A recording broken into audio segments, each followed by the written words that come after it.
بسم اللہ الرحمن الرحیم۔ شروع اللہ کے نام سے جو بڑا مہربان نہایت رحم والا ہے۔ السلام علیکم۔ اورنگزیب عالمگیر ایک رات آرام فرما رہے تھے کہ کسی فریادی نے شاہی محل کی زنجیر کو ہلایا۔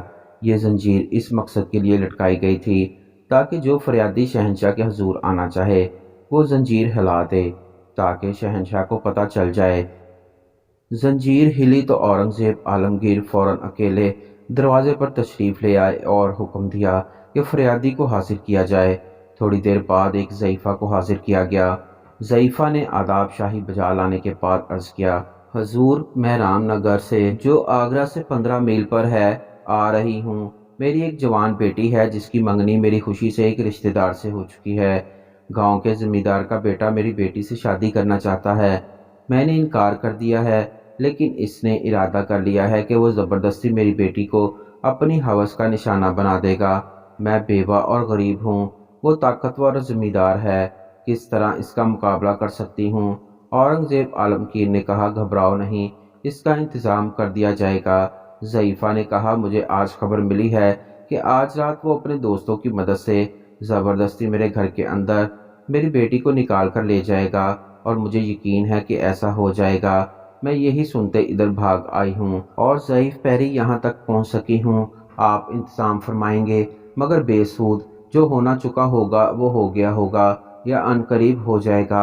اورنگزیب عالمگیر نے اس وقت حکم دیا کہ وہ گھوڑے حاضر کیے جائیں اور پھر تھوڑی دیر میں تیاری کر کے ضعیفہ سے کچھ باتیں دریافت فرما کر حکم دیا کہ ضعیفہ کو عزت افزائش کے ساتھ محل خاص میں پہنچا دیا جائے، اور خود مسلح ہو کر وزیر کو مسلح کر کے اپنے ساتھ لیا اور گھوڑوں کو سر پٹ دوڑاتے ہوئے رام نگر کو روانہ ہو گئے۔ تھوڑی دیر کے بعد گاؤں کے قریب پہنچے تھے کہ گنجان درختوں میں سے کچھ آدمیوں کے بولنے کی آواز سنائی دی۔ دونوں گھوڑوں سے اتر پڑے اور اس طرف ہو کر قریب پہنچے تو گفتگو سے پتہ چلا کہ لڑکا لڑکی کو لے جانے کی کوشش کر رہا ہے، اور یہ آوازیں انہی کی تھیں۔ جب لڑکی نہ مانی تو لڑکے نے اپنے دوستوں کو آواز دی جو قریب ہی چھپے ہوئے تھے۔ آواز کے سنتے ہی وہ لوگ ادھر ادھر سے نکل آئے اور حکم پا کر اسے مارو، اس لڑکی پر حملہ کر دیا، اور قریب تھا کہ بیچاری لڑکی کو ختم کر دیں کہ شہنشاہ اورنگزیب اپنی تلوار سونت کر وہاں پہنچے اور بادل کی طرح گرج کر فرمایا، خبردار! اور پھر بادشاہ اور وزیر دونوں نے ان بدماشوں پر حملہ کر دیا۔ زمیندار کے گروہ نے شہنشاہ کو اس لڑکی کا ہونے والا منگیتر سمجھ کر دل کھول کر مقابلہ کیا۔ گواروں کی ہر بوم اور لاٹھیوں کی بوچھاڑ نے شہنشاہ اور وزیر کو زخمی کر دیا، لیکن اصفہانی تلواروں کی کاٹ نے آخر کئی ایک کو موت کے گھاٹ اتار دیا، اور کتنوں ہی کے ہاتھ پاؤں کٹ گئے، باقی ماندہ بھاگ گئے۔ زخموں میں چور شہنشاہ نے اس لڑکی کو، جو اس منظر کو دیکھ کر بے ہوش ہو چکی تھی، گھوڑے کی پیٹھ پر ڈالا اور پیچھے خود بیٹھ کر واپس روانہ ہوئے۔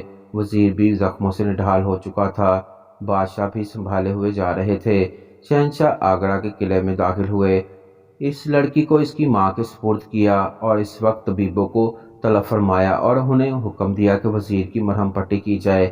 ہمیں مرہم پٹی کی ضرورت نہیں، زخم خود ہی ٹھیک ہو جائیں گے۔ شہنشاہ نے کوتوال کو حکم دیا، اور دوپہر تک رام نگر کے زخمی اور مفرور تمام آدمی، جن میں وہ ذمہ دار بھی شامل تھا، حاضر کر دیے گئے۔